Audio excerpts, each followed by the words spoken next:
नमस्कार साथियों, स्वागत है आप सभी का आपके अपने YouTube चैनल आरकेपी स्टडीज प्लस पे।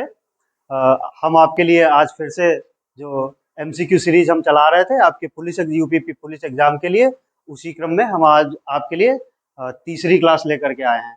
ठीक है, तो आप सभी लोग इस क्लास को आराम से देखेंगे और जहाँ तक है हमारा कोशिश, हमारी मेहनत यही है कि आपको इस हर एक क्लास से 1 से 2 क्वेश्चन जरूर आपको एग्जाम में देखने को मिले। तो हमें प्यार देने के लिए आप यूट्यूब चैनल को इसको सब्सक्राइब करिए और आपके जितने भी दोस्त हैं जो कि यूपीपी पुलिस की तैयारी करते हैं या फिर इससे अदर भी एग्जाम्स की तैयारी करते हैं जो कि वनडे एग्जाम्स होते हैं, जैसे यूपी ट्रिपल एससी के लिए हो गया, और भी एग्जाम्स होते हैं, तो उनके लिए भी आप उनको शेयर कर सकते हैं ताकि वो भी आपके माध्यम से जान सके और अपने एग्जाम में अच्छा कर सके। तो इन्हीं शब्दों के साथ शुरू करेंगे आज की अपने पहले क्वेश्चन की ओर चलेंगे।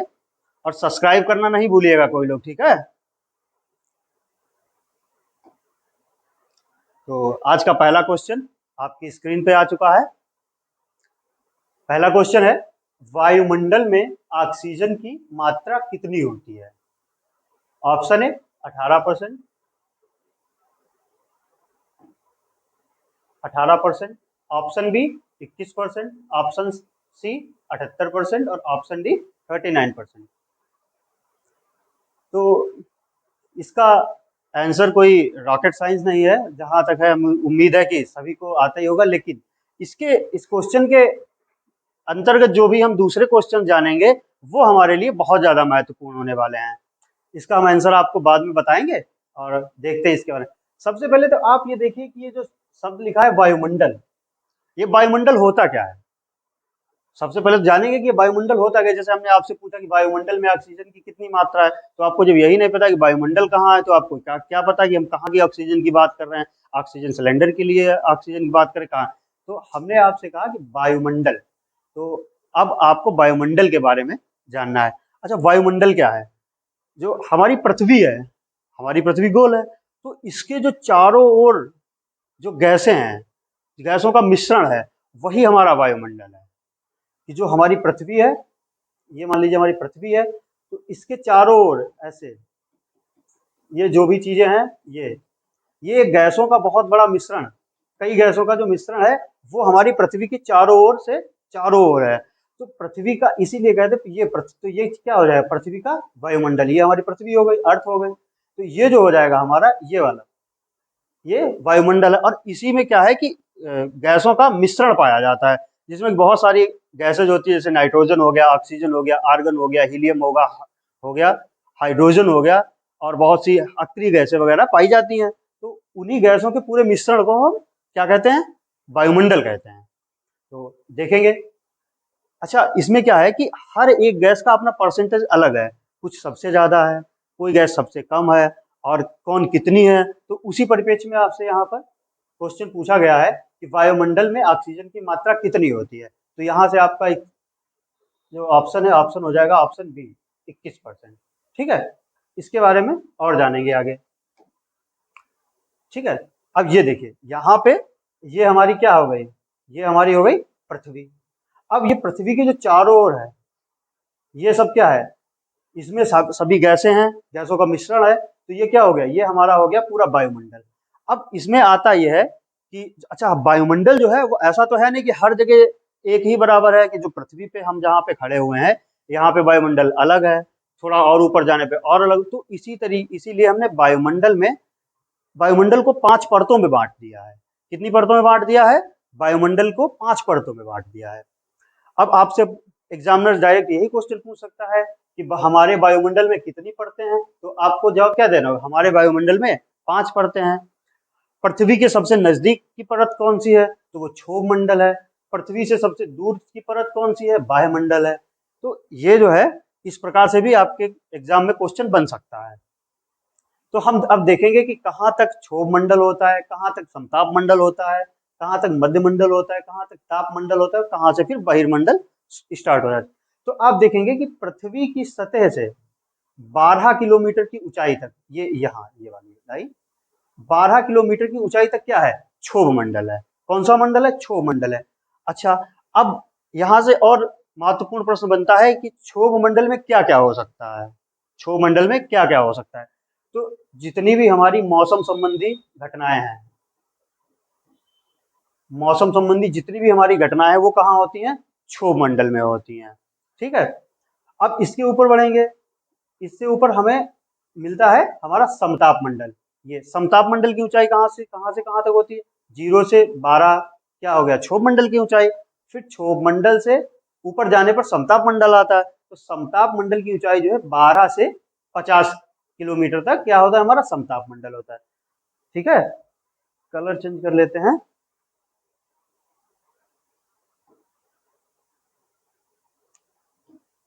ब्लैक कलर ले लेते हैं यहाँ पर।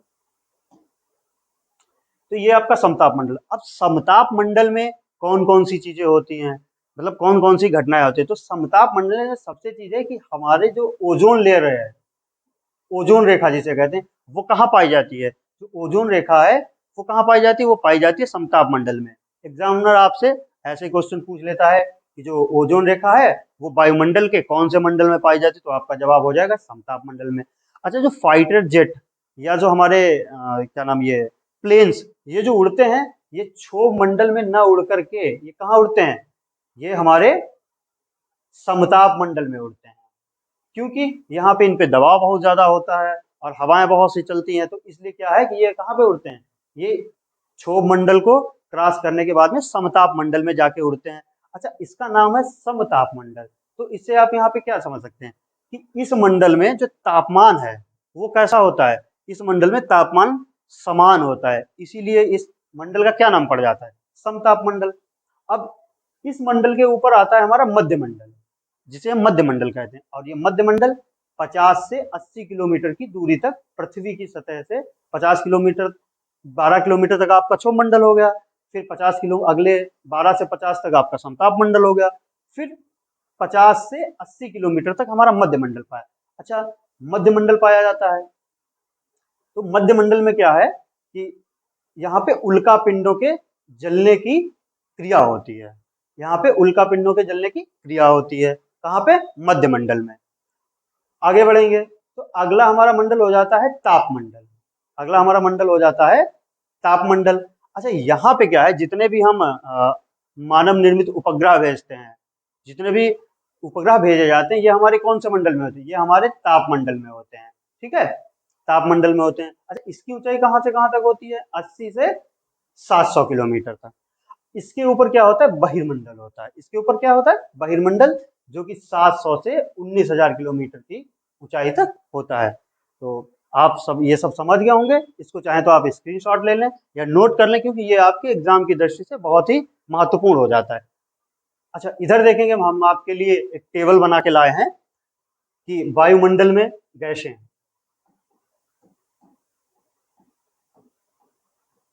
वायुमंडल में गैसें, हमने अभी कुछ देर पहले आपको बताया था कि जो वायुमंडल है, वायुमंडल आखिर है क्या। तो वायुमंडल जो है हमारी पृथ्वी का, वो कई सारी गैसों का मिश्रण है। तो उसमें कुछ गैसें कम हैं, कुछ गैसें ज्यादा हैं, तो वह यहाँ पर हमने वही परसेंटेज दिया हुआ है जो कि एग्जामिनर पूछ लेता है। जैसे नाइट्रोजन गैस कितनी होती है, 7809%, 78.09%। अच्छा, ये क्या है, वायुमंडल में सबसे अधिक, वायुमंडल में सबसे अधिक पाई जाने वाली गैस कौन सी हो जाएगी। अब यहाँ से आप देख सकते हैं कि नाइट्रोजन का परसेंटेज 78, तो ये हो जाएगी आपकी नाइट्रोजन, कहाँ चला गया, ये आ गया, तो ये नाइट्रोजन हो जाएगी आपकी। ठीक है, अच्छा, नाइट्रोजन हो गई आपकी वायुमंडल में 78.9%। ऑक्सीजन कितनी हो जाएगी, 20.95%, या अप्रॉक्स में इसको 21% लिख सकते हैं। जैसा कि आप देखेंगे, आपके ये देखिए यहाँ पे ऑप्शन में आपका 21% दिया हुआ है। अगर आपका 21% की जगह 20.95% भी होता है तो भी आप अप्रॉक्स में लगाएंगे।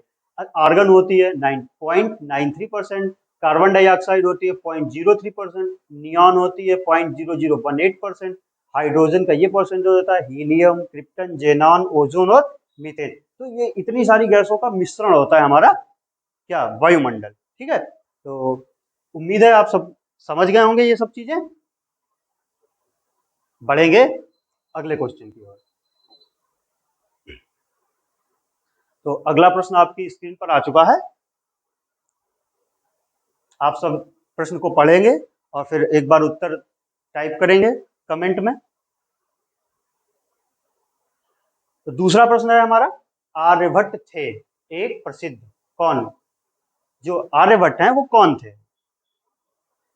नंबर 1, ए चिकित्सक, बी चित्रकार, सी खगोलवेत्ता और डी वैज्ञानिक।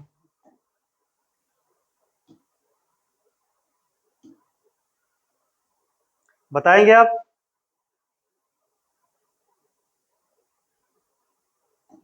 कि आर्यभट्ट कौन थे प्रसिद्ध? तो आपका आंसर हो जाएगा खगोलवेत्ता। आर्यभट्ट क्या थे? आर्यभट्ट एक खगोलवेत्ता थे, ना ही वो चिकित्सक थे, ना ही चित्रकार थे और ना ही वैज्ञानिक थे। अगला प्रश्न देखेंगे। अगला अगला प्रश्न आपका क्या है? भारत का कौन सा प्रदेश रबर का सबसे अधिक उत्पादन करता है? भारत का कौन सा प्रदेश है जिसमें रबर का उत्पादन सबसे सर्वाधिक होता है? और ये भी क्वेश्चन आपके एग्जाम में आने की पूरी संभावना है। Option A Tamil Nadu, option B Kerala, option C Andhra Pradesh, option D Maharashtra. एक बार सभी लोग खुद से जरूर ट्राई करेंगे और वीडियो के साथ, वीडियो जो है आप शेयर जरूर करते रहेंगे अपने दोस्तों में देखते देखते। अच्छा, अब आपके दिमाग में एक प्रश्न आना चाहिए, क्या कि जैसे भारत में, भारत का वो कौन सा राज्य है जो रबर का सर्वाधिक उत्पादन करे? तो आपके दिमाग में अब ये भी प्रश्न आना चाहिए कि पूरे विश्व में कौन सा ऐसा देश है जो रबर का सबसे ज्यादा उत्पादन करता है? पहला प्रश्न आपके दिमाग में आना चाहिए। अगर आप सही ढंग से पढ़ाई कर रहे हैं तो ये वाला प्रश्न आपके दिमाग में जरूर आना ही आना चाहिए कि जो भारत जो है, भारत किस नंबर पे आता है रबर उत्पादन में, या फिर विश्व में सबसे ज्यादा रबर का उत्पादन कौन करता है? उसके बाद में आप प्रश्न देखिए कि प्रश्न है भारत में कौन, कि भारत का फिर कौन सा प्रदेश जो है सबसे अधिक रबर का उत्पादन करता है। तो यहाँ आपसे कितने प्रश्न बन गए? पहला तो हो गया कि भारत का कौन सा प्रदेश रबर का सर्वाधिक उत्पादन करता है, फिर हो गया कि विश्व का कौन सा देश, फिर उसमें से कि भारत उन देशों में कौन से नंबर पे आता है। तो देखिए, तो अगर देश की बात करेंगे तो देश आपका नंबर 1 पर हो जाएगा इंडोनेशिया।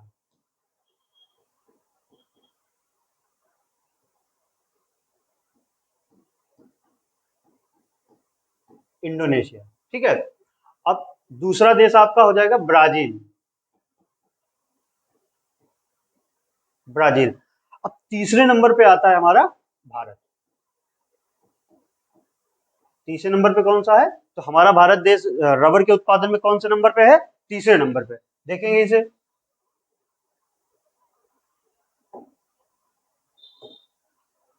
पहले नंबर पे इंडोनेशिया, दूसरे नंबर पे ब्राजील और तीसरे नंबर पे भारत। अब आते हैं कि भारत का कौन सा प्रदेश रबर का सबसे ज्यादा उत्पादन, सबसे अधिक उत्पादन करता है? तो वो हमारा राज्य हो जाएगा केरल। कौन सा ऑप्शन हो जाएगा? Option number B, Kerala.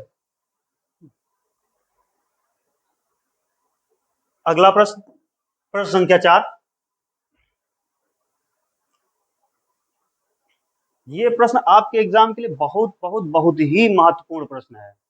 बाकी इसके बारे में हम जनसंख्या पे आपके लिए क्लास लेके आएंगे, जो कि भारत की जनसंख्या और उत्तर प्रदेश की जनसंख्या को हम उसमें कवर करेंगे। लेकिन फिर भी प्रश्न आया है तो इसमें भी हम कुछ बातें जानेंगे। तो प्रश्न है, भारत में कितने अंतराल के बाद जनगणना की जाती है? भारत में कितने अंतराल के बाद जनगणना की जाती है? ऑप्शन ए 8 साल के बाद, ऑप्शन बी 5 साल के बाद, ऑप्शन सी 7 साल के बाद और ऑप्शन डी 10 साल के बाद। इसका तो जवाब आप सभी दे देंगे, लेकिन इसके बारे में जो हम जानेंगे वो बहुत ही महत्वपूर्ण होगा। तो सभी को पता है इसका जवाब हो जाएगा ऑप्शन डी, 10 वर्ष बाद। अब देखिए, जो जनगणना है वो सबसे पहले स्टार्ट कहाँ से हुई? तो जब हमारा देश ब्रिटिश के अधीन था, तो 1872, बहुत महत्वपूर्ण है ये, कि सबसे पहले जनगणना कब कब हुई थी? तो सबसे पहले जनगणना हुई 1872 में। 1872 में जब ये जनगणना हुई, तो उस समय कौन था हमारा वायसराय? तो वायसराय थे कौन से? Lord Mayo. लॉर्ड मेयो के काल में, लॉर्ड मेयो के काल में। फिर क्या हुआ कि इसके बाद जो अगली अगली जनगणना हुई, वो हो गई 1881 में। ये हुई लॉर्ड रिपन के काल में। अब देखिए, एग्जामिनर आपसे दो तरह से प्रश्न पूछता है कि भारत में ब्रिटिश शासन के दौरान सबसे पहली जनगणना कब हुई? ऑप्शन आपको दे देगा 1872, 1881, और ऑप्शन दे देगा। तब आपको ऑप्शन टिक करना है 1872, सर्वप्रथम सबसे पहली जनगणना। लेकिन अगर आपसे प्रश्न पूछता है कि पहली विधिवत जनगणना कब हुई, तब आपका ऑप्शन हो जाएगा 1881। ठीक है।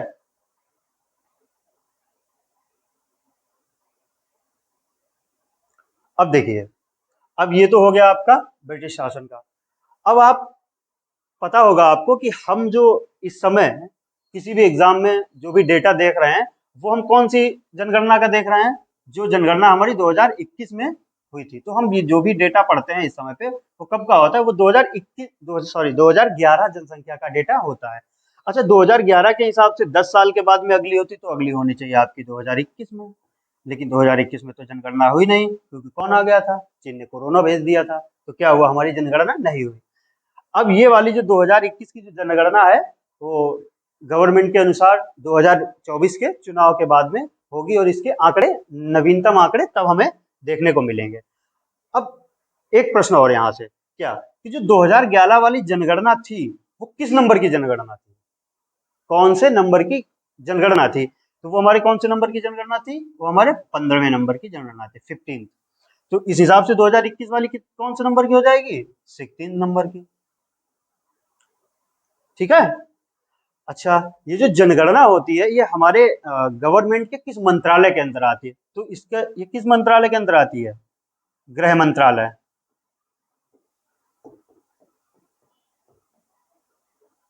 गृह मंत्रालय के अधीन इस जनगणना को कराया जाता है। ठीक है। अब जनगणना कराता कौन है? तो जनगणना कराने के लिए एक होता है जनगणना आयुक्त, जो कि नियुक्त किया जाता है। उसी की देखरेख में पूरी जनगणना होती है, और सारे जो डेटा हैं उनको हम पब्लिश किया जाता है। तो अब दो प्रश्न, क्योंकि इस समय पे 2011 वाली लास्ट है, ये जाने वाली है, और आने वाली 2021 वाली है, जो कि हमारी 2024 में होनी है।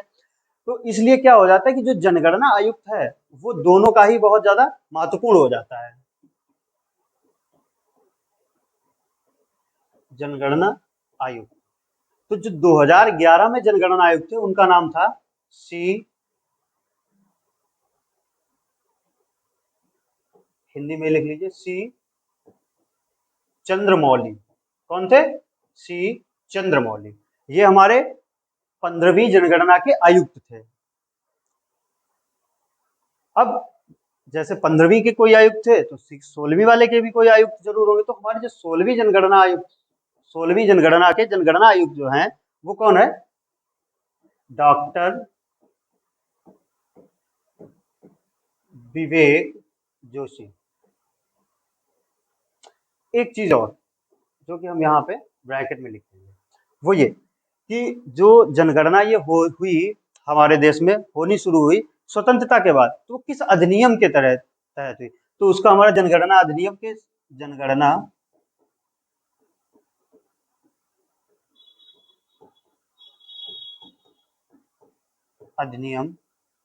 1948, इसके अंतर्गत ये जनगणना की जाती है। तो आप सभी लोग इसको जरूर पढ़ेंगे, नोट करेंगे, या फिर आप स्क्रीनशॉट भी इसका लेकर अपने पास रख सकते हैं रिवीजन करने के लिए। हम आपको बीच बीच में और भी चीजें जनगणना के बारे में बताते रहेंगे, और जनगणना के लिए हम आपके लिए जो है एक स्पेशल क्लास लेके आएंगे, जिसमें कि हम पूरे भारत की देखेंगे, भारत के परिप्रेक्ष्य में, और फिर उसके बाद हम उत्तर प्रदेश के परिप्रेक्ष्य में भी देखेंगे, क्योंकि हमारे एग्जाम के लिए दोनों ही, पूरे भारत की जनगणना और उत्तर प्रदेश दोनों की ही जनगणना हमारे एग्जाम के लिए बहुत ही महत्वपूर्ण होगी। अगले प्रश्न की ओर बढ़ेंगे। तो अगला प्रश्न आपकी स्क्रीन पर है कि भारत का प्रधानमंत्री बनने के लिए न्यूनतम आयु है। भारत का प्रधानमंत्री बनने के लिए न्यूनतम आयु क्या है? ऑप्शन ए 21 साल, ऑप्शन बी 25 साल, ऑप्शन सी 30 साल और ऑप्शन डी 35 साल।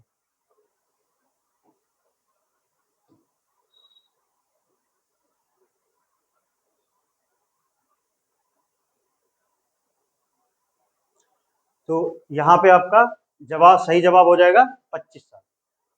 ठीक है, तो भारत का प्रधानमंत्री बनने के लिए न्यूनतम आयु कितनी होनी चाहिए? 25 वर्ष।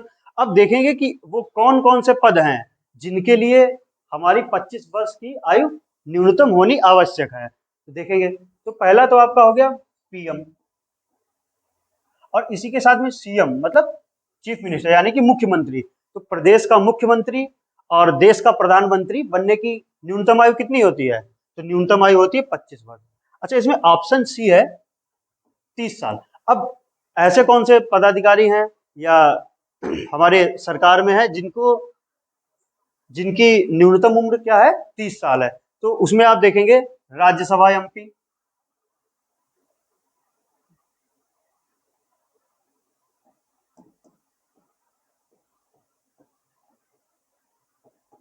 राज्यसभा एमपी और विधान परिषद।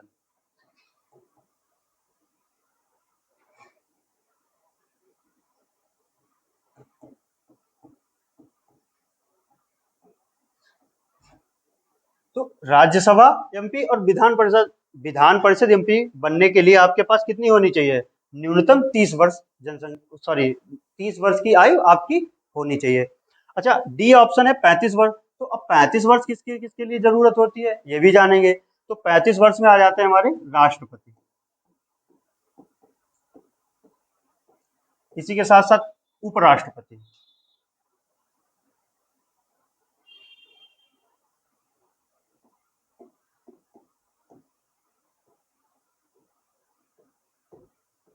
और राज्य के गवर्नर।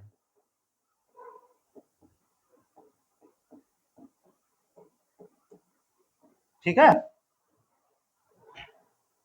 अब ऑप्शन ए बचता है आपका 21 वर्ष। तो 21 वर्ष कहाँ पे जनसंख्या, वो सॉरी आयु होती है? तो 21 वर्ष होती है जो हमारे ग्राम पंचायत,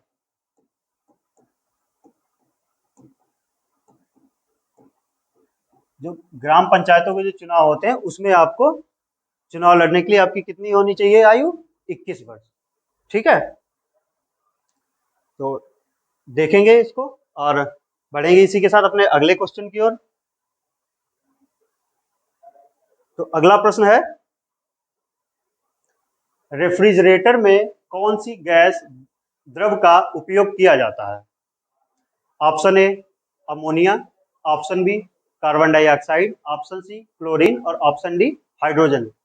रेफ्रिजरेटर आप सभी के घर में होता है, तो आप बताएंगे जल्दी से कि कौन सा ऑप्शन सही होगा, कौन सी गैस द्रव के रूप में उपयोग की जाती है?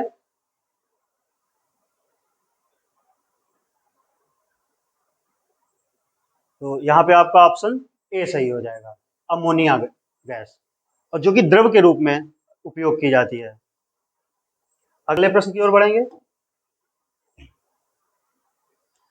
अगला प्रश्न है, नागार्जुन सागर परियोजना किस नदी पर है? नागार्जुन सागर परियोजना किस नदी पर है? Option A Gandak, option B Krishna, option C Kosi और ऑप्शन डी महानदी। जवाब देंगे सभी लोग। वीडियो को लाइक और शेयर करते जरूर चलेंगे, इसको नहीं भूलेंगे, ठीक है? तो इसका जवाब हो जाएगा कृष्णा नदी। तो जो नागार्जुन सागर परियोजना है वो कहाँ है, आप किस नदी पे है? आपकी कृष्णा नदी पे है। अब इसके बारे में कुछ और जानेंगे कि जो ये नागार्जुन सागर परियोजना, नदी पूछ दिया आपने, अब हो सकता है उसका एग्जामिनर का दिमाग घूम जाए और वो पूछ दे किस राज्य में है, तो यहाँ से आपका ये दूसरा प्रश्न बन जाएगा। तो ये जो नागार्जुन सागर परियोजना है वो किस राज्य में है? तो जो नागार्जुन सागर परियोजना, अब आपको बताते हैं, देखिए 2014 में एक राज्य था आंध्र प्रदेश। आंध्र प्रदेश इससे अलग होकर के एक नया राज्य बना, उसका नाम क्या था? तेलंगाना। तेलंगाना, ठीक है, तेलंगाना। तो ये जो परियोजना है ये पहले आंध्र प्रदेश में हुआ करती थी, आंध्र प्रदेश में, लेकिन जब बंटवारा हुआ तो ये कुछ इस तरह से परियोजना और ऐसे बंटवारा हुआ कि ये दोनों ही राज्यों में बढ़ती है, तेलंगाना में भी और इधर आंध्र प्रदेश में भी। तो इस तरह का अगर जब भी एग्जामिनर क्वेश्चन पूछेगा तो आपको एक ही राज्य देगा, या तो वो ऑप्शन में तेलंगाना देगा और या फिर वो आपको ऑप्शन में आंध्र प्रदेश दे देगा। तो जो भी होगा दोनों में से तो वही आपका जवाब हो जाएगा, ठीक है। अच्छा, अब ये आपकी जो नदियां हैं, आपके एग्जाम में नदियां भी पूछी जाती हैं। नदियां कि कौन सी नदी कहाँ से निकलती है, कहाँ जाकर मिलती है। तो इस हिसाब से हमने यहाँ पे 4 नदियां हैं, पहली गंडक, कृष्णा, कोसी और महानदी। तो हम थोड़ा सा इन नदियों के बारे में जानकारी ले लेंगे अगले पेज पे। देखिए, पहली है हमारी गंडक नदी, पहली हमारी गंडक नदी, ठीक है। अच्छा, गंडक नदी का जो उद्गम स्थल है वो हिमालय, हिमालय की, हिमालय पहाड़ से, हिमालय से होता है। और कौन सा हिमालय? जो हिमालय का क्षेत्र नेपाल देश में आता, नेपाल देश में पड़ता है, तो नेपाल से निकलकर सोनपुर में गंगा नदी से मिलती है। तो ये नदी जो है, गंडक नदी जो है, इसका उद्गम स्थल कहाँ है? नेपाल है। और वो नेपाल ऊपर से आते हुए, क्योंकि ढाल नीचे की ओर है, तो नीचे आते हुए आकर के सोनपुर, और ये सोनपुर कहाँ है? तो सोनपुर ये आपका पड़ता है बिहार में। तो जो गंडक नदी है वो नेपाल से निकलकर सोनपुर में गंगा नदी से मिलती है। अच्छा, अब देखिए, जो ये गंगा नदी है, अच्छा, जब ये गंगा नदी में मिलती है तो ये क्या है? ये गंगा नदी तंत्र की नदी है। अगर आपसे पूछ ले कि कौन सी नदी इसमें से गंगा नदी तंत्र का भाग है या नहीं, अब मान लीजिए आपसे दे दिया गंडक और ऐसे ही 4 नदियां दे दी, उसमें से एक नदी ऐसी दे दी जो कि गंगा नदी तंत्र का भाग नहीं है, तो इस तरह से भी ऑप्शन। अच्छा, इस नदी को क्या कहते हैं? इस नदी को नारायणी नदी भी कहते हैं। आपसे पूछ ले कि कौन सी नदी है जिसको हम नारायणी नदी के भी नाम से जानते हैं, क्योंकि कई नदियां हैं जिनके अलग अलग जगहों पर अलग अलग नाम है। तो इसी गंडक नदी को ही क्या कहते हैं? गंडक नदी को ही हम नारायणी नदी भी कहते हैं। इतनी इस नदी के बारे में जानकारी रखनी बहुत ही जरूरी है। अगली नदी देखेंगे, अगली नदी है कोसी नदी। ये भी नेपाल से निकलती है, नेपाल हिमालय से निकलती है, नेपाल से उद्गमित होती है, ठीक है। और नेपाल में इसे सप्तकोशी, अब ये यहाँ पर ये आपका सबसे ही महत्वपूर्ण प्रश्न बन जाता है। अगर एग्जामिनर कोसी नदी के ऊपर प्रश्न बनाएगा तो वो सबसे पहले ये देखेगा कि किस प्रश्न में बच्चा फंस सकता है। तो यहाँ पे देखिए कि जो कोसी नदी को नेपाल में क्या कहते हैं, आपसे प्रश्न पूछ लेगा कि कोसी नदी को नेपाल में क्या कहते हैं, तो कोसी नदी को नेपाल में क्या कहते हैं? कोसी नदी को सप्तकोशी कहते हैं, ठीक है। बिहार में इसे विश्वासघाती या बिहार का शोक कहते हैं। अब जो ये कोसी नदी है, इसे जब ये बिहार में आती, जैसे ये वाली नदी गंडक, ये भी ऊपर से आने के बाद में बिहार में उतरी, उसी तरह से ये कोसी नदी भी हिमालय से उतरते हुए कहाँ आती है? बिहार में आती है। अब बिहार में इस नदी को विश्वासघाती या बिहार का शोक भी कहते हैं। ऐसे भी प्रश्न आते हैं एग्जाम्स में कि बिहार का शोक किस नदी को कहते हैं, तो आपको बताना है कि कोसी नदी। अब ये जो नदी है, अच्छा, इसे बिहार में बिहार का शोक कहा क्यों जाता है? सबसे बड़ी बात प्रश्न ये है आपके दिमाग में आना चाहिए कि आखिर इसको बिहार का शोक कहते क्यों है। तो बिहार का शोक क्यों कहते हैं ये जानेंगे। जैसे यहां से नदी निकलती है, मान लीजिए ये हिमालय हो गया आपका, यहां से नदी निकलती है और इस नदी का जो जलबहाव होता है इतना तेज होता है कि जब वो एक तो ऊंचाई से गिरती है और उसी के साथ में इसका जलबहाव इतना तेज होता है, ये जैसे ही बिहार में घुसती है तो ये जहां से निकलती है पूरा काट छाट करते हुए स्पीड में बहुत ही तेज बहाव के साथ निकल जाती है। होता क्या है, और इस नदी में बरसात के समय में पता ही नहीं लगता कि शाम को सूखा पड़ा है, आप सुबह उठे पता चला आधा सब गायब है, पता चला चच्चा बाहर सोए थे और पता चला रात में आ गए उसमें बाहर चच्चा गए, अब ढूंढते घूमो चच्चा को कहाँ गए, तो इसीलिए विश्वासघाती नदी है। पता चला चच्चा कल थे आज नहीं है, तो इसीलिए क्या कहते हैं, ये बहुत ही काट छाट करती है। इस साल यहाँ से जा रही है, अगले साल पता चला 1 किलोमीटर उधर से जा रही है, उधर वाले सोच रहे हैं कि इधर आराम से सो जाएगी, तो उधर से पता चला उनको ही लेके चली गई। तो इसलिए इसको क्या कहते हैं, इसीलिए इसको बिहार का शोक कहते हैं। ठीक है, इस नदी के बारे में आप जान चुके हैं। अगली नदी देखेंगे, अगली नदी है हमारी कृष्णा नदी। तो जो ये, अच्छा ये जो दोनों नदियां हैं ये हमारे उत्तर भारत की नदियां हैं। कौन से भारत की नदियां? उत्तर भारत। कभी कभी ये भी पूछ लेता है कि इनमें से कौन सी नदी उत्तर भारत की नदी है या कौन सी नदी दक्षिण भारत की नदी है, तो ये भी याद रखते हुए साथ में चलेंगे कि जो गंडक और कोसी है ये हमारे उत्तर भारत की नदी है, और ये जो कृष्णा और कावेरी हैं ये दोनों ही दक्षिण भारत की नदी हैं। नहीं, ये महानदी भी उत्तर भारत की नदी है, ये पूर्वोत्तर भारत की लगभग लगभग, क्योंकि उड़ीसा। हाँ, कृष्णा नदी के बारे में देखें, दक्षिण भारत में बहती है, पश्चिमी घाट के महाबलेश्वर से निकलती है। जो ये कृष्णा नदी है इसका उद्गम स्थल कहाँ है? जैसे गंडक और कोसी का कहाँ था? नेपाल हिमालय। उसी तरह से जो कृष्णा नदी है ये हमारे दक्षिण भारत में महाबलेश्वर की पहाड़ी जो है, जो हमारे दक्षिण भारत में पश्चिम दक्षिण भारत के पश्चिमी घाट पर स्थित है, वहां से ये नदी निकलती है और ये पूरब की ओर बहते हुए बंगाल की खाड़ी में जाकर के गिर जाती है। जैसे ये ऐसे हमारा भारत है, अब ये आपका पश्चिमी घाट हो गया, यहाँ पे महाबलेश्वर की पहाड़ी पड़ती है, यहाँ से निकलते हुए ऐसे घूमते टहलते हुए कहाँ जाती है? यहाँ बंगाल की खाड़ी में इधर ये आकर के गिर जाती है।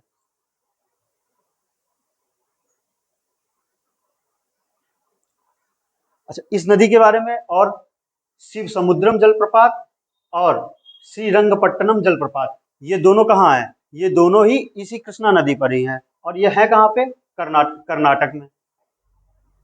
आपसे ऑप्शन यही पूछ लेता है प्रश्न कि शिव समुद्रम जो जलप्रपात है वो किस नदी पर है, या शिव समुद्रम जलप्रपात किस राज्य में स्थित है, या पूछ लिया आपसे श्रीरंगपट्टनम जलप्रपात किस नदी पर है, या श्रीरंगपट्टनम जलप्रपात किस राज्य में है, तो आपका जवाब क्या हो जाएगा? शिव समुद्रम जलप्रपात और श्रीरंगपट्टनम जलप्रपात कहाँ है? कृष्णा नदी पर है, और दोनों ही कर्नाटक राज्य में है। ठीक है, चौथी नदी है हमारी महानदी। जिस तरह से कृष्णा नदी महाबलेश्वर पहाड़ियों से निकलती है, उसी तरह से जो महानदी हमारी है वो अमरकंटक के पूर्वी ढाल से, ढाल जो अमरकंटक की पहाड़ियां हैं उसके पूर्वी ढाल से निकलती है और उड़ीसा होते हुए बंगाल की खाड़ी में गिर जाती है। ये कहाँ गिरती है? ये भी बंगाल की खाड़ी में गिरती है, ये भी बंगाल की खाड़ी में गिरती है। ठीक है, अब अगर इन नदियों को भी देखेंगे तो ये क्या है, ये गंडक और कोसी ये आकर के गंगा में मिलती हैं, और गंगा आगे जाकर के कहाँ जाती है? वो भी बंगाल की खाड़ी में गिरती है जाकर के। तो ये चारों ही नदियां बंगाल की खाड़ी में गिरने वाली एक तरह से नदियां। एक प्रश्न आपका ये भी हो गया। जो हीराकुंड बांध है वो किस नदी पर है? वो महानदी पर है। ये भी आपको याद रखना है, डायरेक्ट क्वेश्चन पूछ लेता है। अगर आप वो सिंपल क्वेश्चन बनाना चाहता है कि हीराकुंड बांध किस नदी पर है या किस राज्य में है, तो ये कहाँ पे हो जाएगा? ये महानदी पे हो जाएगा। अगला प्रश्न देखेंगे, तो हमारा अगला प्रश्न है, निम्नलिखित में से भारतीय नेपोलियन किसे माना जाता है? निम्नलिखित में से भारतीय नेपोलियन किसे माना जाता है? Option A Chandragupta Maurya, option B Samudragupta, option C Ashoka, और ऑप्शन डी हर्षवर्धन। ये जो हम आज आपके लिए जो ये प्रश्न लाए हैं, ये सभी प्रश्न आपके ही यूपी पुलिस के प्रीवियस ईयर पेपर के क्वेश्चन, प्रीवियस ईयर पेपर से क्वेश्चन लेके आए हैं। इसी तरह के क्वेश्चन आते हैं, बहुत ज्यादा टफ नहीं आते हैं, इसी तरह के क्वेश्चन आते हैं, तो आपको इन्हीं के आसपास का पढ़ना है, क्योंकि एग्जामिनर है ऐसा तो नहीं है कि पता चला ये वाला प्रश्न पूछा था यही डिट्टो पूछ लेगा। तो आपको इन्हीं के आसपास पढ़ना है, बहुत ज्यादा नहीं पढ़ना है कि आप पीसीएस लेवल का पढ़ के जा रहे हैं या यूपीएससी लेवल का पढ़ के जा रहे हैं पुलिस के में, क्या मतलब है? तो इसका जवाब सभी को पता होगा, समुद्रगुप्त। ठीक है, अगला प्रश्न,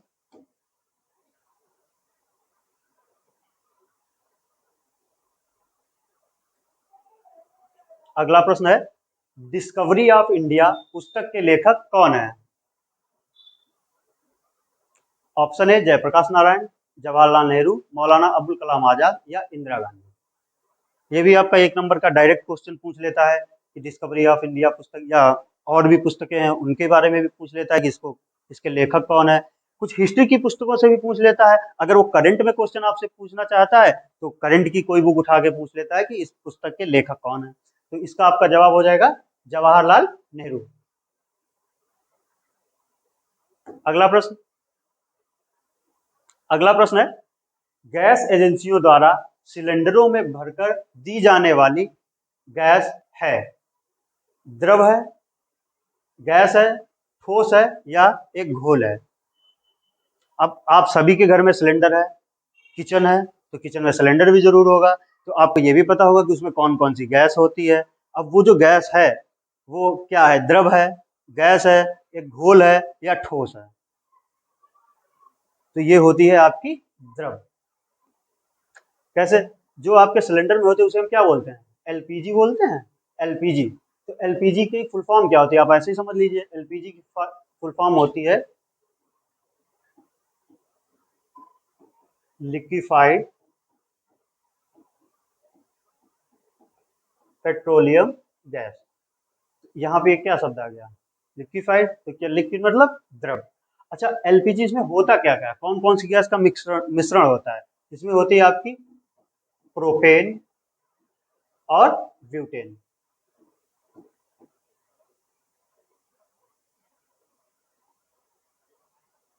ब्यूटेन। तो आपके जो घर में सिलेंडर है उसमें कौन कौन सी गैसों का मिश्रण होता है, प्रोपेन और ब्यूटेन का। इसे भी याद रखेंगे। अगले प्रश्न की ओर बढ़ेंगे। ये वाला प्रश्न, ये आपका बहुत ही वेरी वेरी वेरी इंपॉर्टेंट प्रश्न है। एग्जाम होने के बाद में आप देखिएगा कि 95% हम ये गारंटी ले सकते हैं कि आप इस प्रश्न का और इस प्रश्न के एक्सप्लेनेशन से आपको एक प्रश्न 95% आएगा ही आएगा। तो इस प्रश्न को बहुत ही ध्यान से पढ़ेंगे इसके बारे में।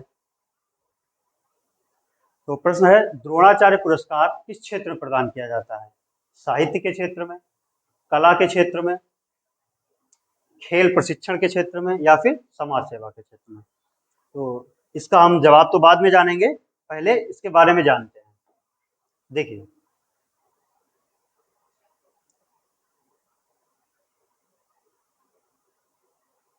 हमारे देश में क्या है कि जो खेल हैं, तो खेलों में जो लोग सर्वश्रेष्ठ और उत्कृष्ट प्रदर्शन करने वाले खिलाड़ी होते हैं, तो पूरे वर्ष भर में, और उनमें से कुछ जैसे 4 साल, पिछले 4 सालों में या पिछले 1 साल में, तो ऐसे ही जो सर्वश्रेष्ठ खिलाड़ी होते हैं, या कोई खिलाड़ी ओलंपिक में पदक जीत के लाया है, खेल में कोई नेशनल गेम्स में पदक जीता है, तो जो उत्कृष्ट खिलाड़ी होते हैं उनको हमारे राष्ट्रपति की तरफ से क्या होता है कि उनको पुरस्कार दिए जाते हैं। तो उसमें से पुरस्कार की जो कैटेगरीज होती हैं, तो वो 2-3 कैटेगरी हैं, वो पहले हम उनके बारे में जानेंगे, फिर देखेंगे कि जो 2024, अभी 24 का तो आया नहीं है, तो जो 2023 जो हमारा पिछला वर्ष गुजर चुका है, कि उसमें ये पुरस्कार किन किन खिलाड़ियों को मिले हैं। और ये आने वाले एग्जाम में जब तक 2024 वाले नहीं दिए जाएंगे पुरस्कार, तब तक के लिए ये वाली जो लिस्टें होंगी, जो खिलाड़ी होंगे जिनको 2023 के लिए मिले हैं पुरस्कार, वो आपके लिए बहुत बहुत बहुत ही महत्वपूर्ण हो जाते हैं, वो खिलाड़ी, उनके नाम। तो देखेंगे, तो पहला हमारा है पुरस्कार मेजर ध्यानचंद खेल रत्न पुरस्कार। अच्छा, ये जो है खेल क्षेत्र का सबसे बड़ा पुरस्कार माना जाता है। कौन सा, मेजर ध्यानचंद खेल पुरस्कार। इसके पहले तो इसके बारे में जानेंगे। इसके बारे में क्या जानेंगे, खेल रत्न पुरस्कार वर्ष 1991-92 में स्थापित किया था। अच्छा, अगर मान लीजिए आपसे पूछ देता कि मेजर ध्यानचंद खेल रत्न पुरस्कार की स्थापना कब हुई थी, तो क्या हो जाएगा आपका 1991 और 92। उसके बाद देखेंगे, इसके पहले प्राप्तकर्ता शतरंज के दिग्गज खिलाड़ी विश्वनाथन आनंद है। ये भी आपका बहुत ही जबरदस्त क्वेश्चन बन जाएगा कि जो ध्यानचंद खेल रत्न पुरस्कार है, सबसे पहला, तो जो शतरंज के दिग्गज खिलाड़ी विश्वनाथन आनंद है, ये पहला मेजर ध्यानचंद खेल रत्न पुरस्कार इनको दिया गया था। तो यहाँ पे थोड़ा सा जूम कर लेंगे ताकि आप सबको सही से विजिबल हो जाए। उम्मीद है आप सभी को पूरी तरह से विजिबल होगा।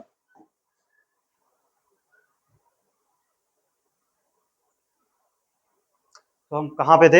हाँ, इसके पहले प्राप्तकर्ता शतरंज दिग्गज खिलाड़ी विश्वनाथन आनंद थे, ये वाली लाइन हो गई थी। तो ये भी आपके लिए यहाँ से भी एक प्रश्न बन सकता है कि जो मेजर ध्यानचंद खेल रत्न पुरस्कार है वो पहला किसको दिया गया था या कब दिया गया था? तो दिया किसको गया था?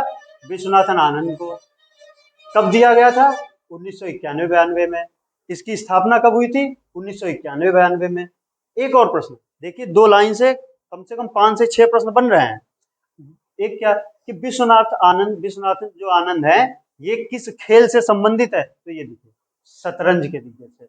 एक और प्रश्न बना सकता है एग्जामिनर, क्या जब आप प्रश्न के अंदर से प्रश्न ढूंढने की कोशिश करेंगे तभी आपका सिलेक्शन सबसे जल्दी होगा। यही मूल मंत्र आप समझ लीजिए सब लोग कि अब क्वेश्चन वो बना देगा कि मेजर ध्यानचंद खेल रत्न पुरस्कार पहली बार किस खेल के लिए दिया गया था?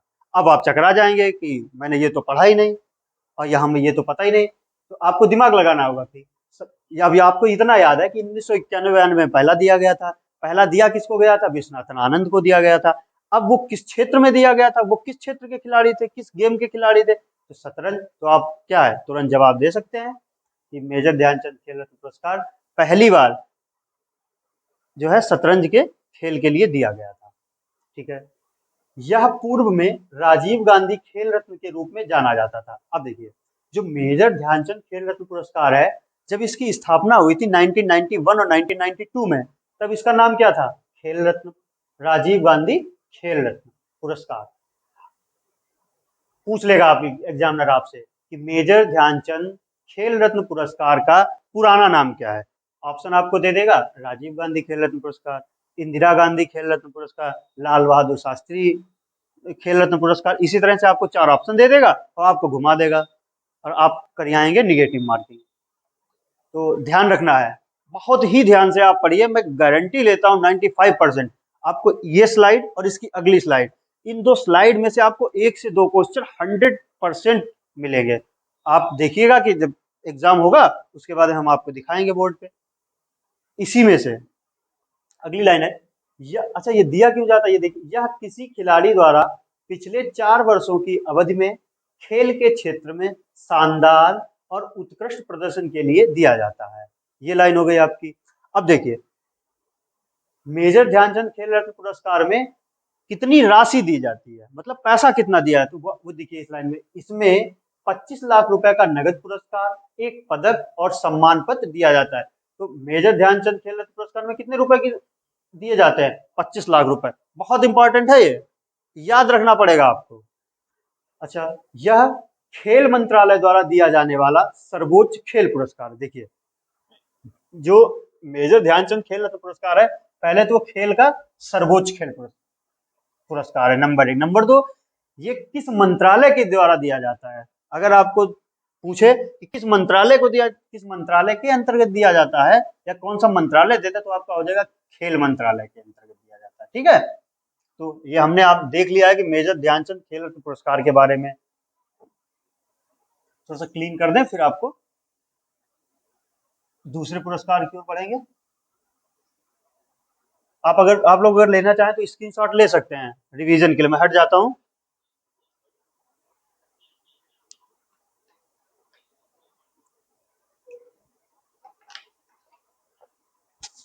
ले लिया होगा आप सभी ने स्क्रीनशॉट। तो हमारा अगला पुरस्कार है जिसका कि नाम है अर्जुन पुरस्कार। इसके बारे में जानेंगे। तो जो अर्जुन पुरस्कार है, इसकी स्थापना कब हुई थी? 1961 में। मतलब जो अर्जुन पुरस्कार है वो 1961 से दिया जा रहा है। यह वर्ष 1961 में राष्ट्रीय खेल आयोजनों में उत्कृष्ट उपलब्धि की पहचान करने के लिए स्थापित किया गया था। जो हमारे नेशनल गेम्स है उसमें जो खिलाड़ी थे, उनमें जो उत्कृष्ट जिन्होंने उपलब्धि हासिल की थी, उनको पहचानने के लिए इस पुरस्कार की स्थापना 1961 में की गई थी। यह पुरस्कार पिछले 4 वर्षों की अवधि में अच्छे प्रदर्शन और नेतृत्व, खेल कौशल और अनुशासन की भावना के गुण दिखाने के लिए दिया जाता है। ठीक है, अच्छा, अब मेजर ध्यानचंद खेल रत्न की पुरस्कार राशि कितनी है? 25 लाख रुपए। आप इसको मार्क कर लीजिए। दूसरी, अब इसमें भी कुछ पुरस्कार राशि दी जाती है, तो इसकी पुरस्कार राशि कितनी है? 15 लाख रुपए। कितनी है? 15 लाख रुपए क्या दिया जाता है इस पुरस्कार के अंतर्गत? 15 लाख रुपए का नगद पुरस्कार, अर्जुन की एक कांस्य प्रतिमा और एक सम्मान पत्र दिया जाता है। इसी क्रम में हमारा तीसरा पुरस्कार है द्रोणाचार्य पुरस्कार। द्रोणाचार्य पुरस्कार के बारे में देखेंगे। यह वर्ष 1985 में भारत सरकार द्वारा खेल संबंधी प्रशिक्षण में उत्कृष्टता को मान्यता देने के लिए स्थापित किया गया था। मतलब जो मेजर ध्यानचंद खेल रत्न पुरस्कार है और जो अर्जुन पुरस्कार, ये दिया जाता है खिलाड़ियों को, पहली बात। अब यहाँ पे आया द्रोणाचार्य पुरस्कार। अब ये द्रोणाचार्य पुरस्कार किसे दिया जाता है? खेल संबंधित प्रशिक्षण, मतलब जो इनके कोच होते हैं। जैसे आपने देखा होगा क्रिकेट टीम के कोच होता है, एक फील्डिंग कोच होता है, एक आपका बॉलिंग कोच होता है, एक आपका बैटिंग कोच होता है। इसी तरह से हर एक गेम में एक कोच होता है जो कि उसका प्रशिक्षण देता है। तो ये जो द्रोणाचार्य पुरस्कार है, ये उन प्रशिक्षकों को दिया जाता है, ना कि खिलाड़ियों को दिया जाता है। यह उत्कृष्ट और सराहनीय कार्य करने तथा खिलाड़ियों को अंतर्राष्ट्रीय आयोजनों में उत्कृष्ट प्रदर्शन करने में सक्षम बनाने के लिए प्रशिक्षकों को दिया जाता है। ठीक है, ये लाइन आपने पढ़ी, ये लाइन बहुत ज्यादा इंपॉर्टेंट नहीं है। एक तो ये द्रोणाचार्य पुरस्कार खिलाड़ियों को दिया या कोचेस को दिया जाता है। कब से शुरू हुआ? अब इसमें कितनी राशि दी जाती है? तो इसमें भी 15 लाख रुपए का नगद पुरस्कार और द्रोणाचार्य की एक कांस्य प्रतिमा और एक सम्मान पत्र दिया जाता है। अब देखिए, इसमें 25 लाख रुपए, एक पदक और सम्मान पत्र। अर्जुन पुरस्कार में आपका अर्जुन की एक कांस्य प्रतिमा और द्रोणाचार्य पुरस्कार में किसकी प्रतिमा दी जाएगी? द्रोणाचार्य की एक कांस्य की प्रतिमा दी जाएगी। ठीक है, तो ये हमने पहले तो ये तीनों आपके अवार्ड्स के बारे में जान लिया। अब देखेंगे कि 2023 में किन किन को मेजर ध्यानचंद खेल रत्न पुरस्कार मिले हैं, अर्जुन पुरस्कार मिले हैं या द्रोणाचार्य पुरस्कार मिले हैं, और वो किस क्षेत्र से हैं। ये और भी इंपॉर्टेंट हो जाता है कि वो लोग जो है जिनको दिया गया है वो किस क्षेत्र से आते हैं।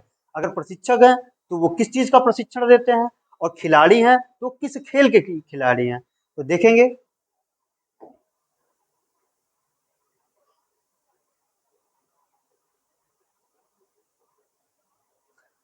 आप लोग चाहें तो इसका स्क्रीनशॉट जरूर ले लेंगे।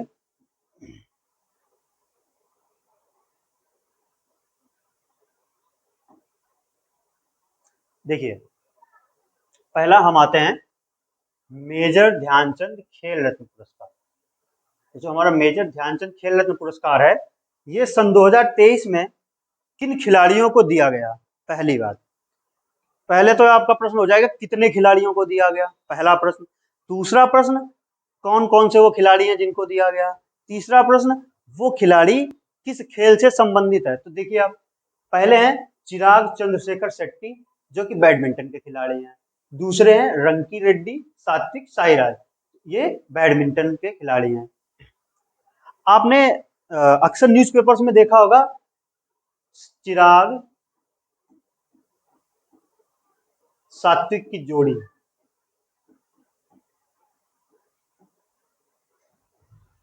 सात्विक की जोड़ी ने ये पदक जीता, वहां पे फला पदक जीता, इनको हराया। तो ये दोनों ही, इन दोनों को, चिराग और सात्विक, इन दोनों को क्या मिला है? 2023 का मेजर ध्यानचंद खेल रत्न पुरस्कार। इनका गेम कौन सा है? गेम है इनका बैडमिंटन। ये आपको बहुत जरूरी याद रखना है कि चिराग चंद्रशेखर शेट्टी और रंकी रेड्डी किस खेल से संबंधित हैं। आपके एग्जाम में भर भर के क्वेश्चन इन सब खेल से आते हैं, और खेल कौन सा खिलाड़ी किससे संबंधित है, कहाँ का है, ये बहुत आते हैं आपके में। तो आपकी ये स्लाइड, 2 स्लाइड बहुत ही इंपॉर्टेंट है। देखिए, अगला पुरस्कार अर्जुन पुरस्कार। सबसे पहले अर्जुन पुरस्कार कितने खिलाड़ियों को दिया गया? पहला क्वेश्चन तो आपका हो जाएगा 26 खिलाड़ियों को। अर्जुन पुरस्कार कितने खिलाड़ियों को दिया गया? 26 खिलाड़ियों को। ये नंबर बहुत ही महत्वपूर्ण हो जाता है, क्योंकि जब 26 होते हैं तो उनमें से जो इम्पोर्टेंट या जो बहुत ज्यादा चर्चित खिलाड़ी होते हैं, एग्जामिनर उन्हीं को लाइमलाइट में लाता है और उन्हीं को प्रश्न का ऑप्शन में लाता है। पूरे आपको 26 नहीं याद करने हैं, हमने कुछ खिलाड़ी और उनके खेल जो कि इम्पोर्टेंट थे वो हम आपके लिए यहाँ पे लाए। कितने हैं? 1 2 3 4 5 6 7 8 9 10, 10 हैं। तो हम 10 को जानेंगे। इसमें से आपका अगर पूछेगा तो इसमें से बाहर नहीं जाने वाला है। पहला है श्री ओजस प्रवीण देवताले। ये किस किस खेल से संबंधित हैं? तीरंदाजी से। ठीक है। दूसरी हमारी खिलाड़ी हैं, महिला खिलाड़ी सुश्री पारुल चौधरी, ये व्यायाम से संबंधित है। तीसरी है हमारी खिलाड़ी सुश्री आर वैशाली, ये शतरंज से संबंधित है। मोहम्मद सामी, ये नाम जो है ना, देख लीजिएगा आपके प्रश्न में जरूर आने वाला, आपके एग्जाम में जरूर है। मोहम्मद शमी, क्रिकेट, आप सबने वर्ल्ड कप क्रिकेट तो मैक्सिमम लोग देखते ही हैं, तो वर्ल्ड कप में आपने देखा होगा कि इनका क्या ही योगदान रहा था, तो ये बहुत ही जरूर महत्वपूर्ण हो जाते हैं। मोहम्मद शमी, इन्हें क्रिकेट क्षेत्र, ये तो सबको पता है कि ये क्रिकेट खेलते हैं, इनको कौन सा पुरस्कार मिला है खेल क्षेत्र का? अर्जुन पुरस्कार मिला है। तीसरे हैं आपके श्री अनुष अग्रवाल, ये कौन थे? ये घुड़सवार हैं। सुश्री दिव्य कीर्ति सिंह, घुड़सवारी, ये भी आपका बहुत बहुत इंपॉर्टेंट नाम है।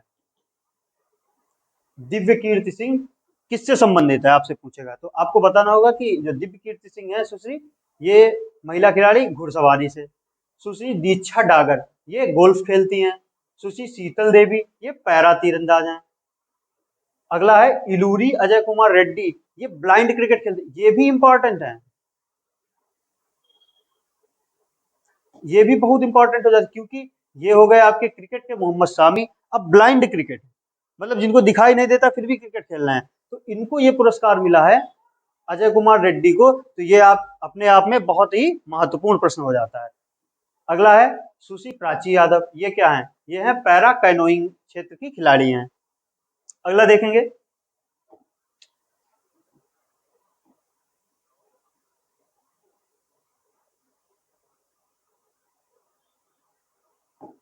तो देखेंगे यहाँ पर,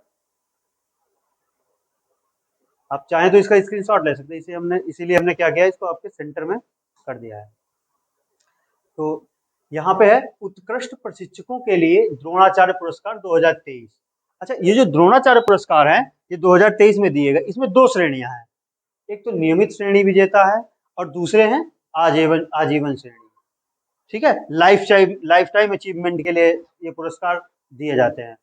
देखिए, तो जो नियमित श्रेणी है, इतना डीप में आपके एग्जाम में क्वेश्चन नहीं पूछेगा तो यही पूछ लेगा कि द्रोणाचार्य पुरस्कार किनको नहीं मिला है, जैसे ये 5 नाम है, तो इसमें आपसे पूछेगा किसको नहीं मिला, एक नाम ऐसा डाल देगा जो आप नहीं जानते होंगे, या फिर पूछ लिया श्री ललित कुमार, जो कि द्रोणाचार्य पुरस्कार विजेता है 2023 के, ये किस खेल का प्रशिक्षण देते हैं। तो देखिए, यहाँ पे पहले हो जाएंगे श्री ललित कुमार, ये किससे संबंधित है? कुश्ती से। दूसरा है श्री आरवी रमेश, ये किससे संबंधित है? शतरंज से। और तीसरा है श्री महावीर प्रसाद सैनी, ये किससे संबंधित? ये पैरा एथलेटिक्स का प्रशिक्षण देते हैं। चौथे हैं श्री शिवेंद्र सिंह, हॉकी। और श्री गणेश प्रभाकर देवरूखकर, ये किससे संबंधित है? ये मलखंभ से। क्या आपसे नाम ही, मतलब नंबर ही पूछ लेगा कि सन 2023 में जो द्रोणाचार्य पुरस्कार है नियमित श्रेणी में कितने प्रशिक्षकों को दिया गया है, तो आपका जवाब क्या हो जाएगा? 5। ठीक है। अगला दूसरी श्रेणी देखेंगे, आजीवन श्रेणी में, जिसे हम लाइफ टाइम के लिए, जो लाइफ टाइम अचीवमेंट जो है द्रोणाचार्य पुरस्कार अवार्ड कितने लोगों को मिला है? 3 लोगों को मिला है। पहले है श्री जसकीरत सिंह ग्रेवाल, गोल्फ के लिए, और श्री भास्कर ई, कबड्डी के लिए, और श्री जयंत कुमार कुशीलाल, ये किसके हैं? टेबल टेनिस के। तो आज की क्लास हमको यहीं पे रोकेंगे, क्योंकि आज एक्सप्लेनेशन के उसमें जो है क्लास बहुत ही लंबी हो गई है, तो आज की क्लास यहीं रोकेंगे। इसके आगे आपके प्रश्न बचते हैं, 11 तक हो गए, 12, 13, 14 और 15। जो मंडे को जो आपकी क्लास आएगी, उसमें हम इसी प्रश्न संख्या 12 से आगे को देखेंगे। ठीक है, तो इसी के साथ सभी को धन्यवाद, राधे राधे। और बस चैनल को आपको सब्सक्राइब करना नहीं भूलना है, और ना ही इस वीडियो को शेयर करना भूलना है। नमस्कार, राधे राधे।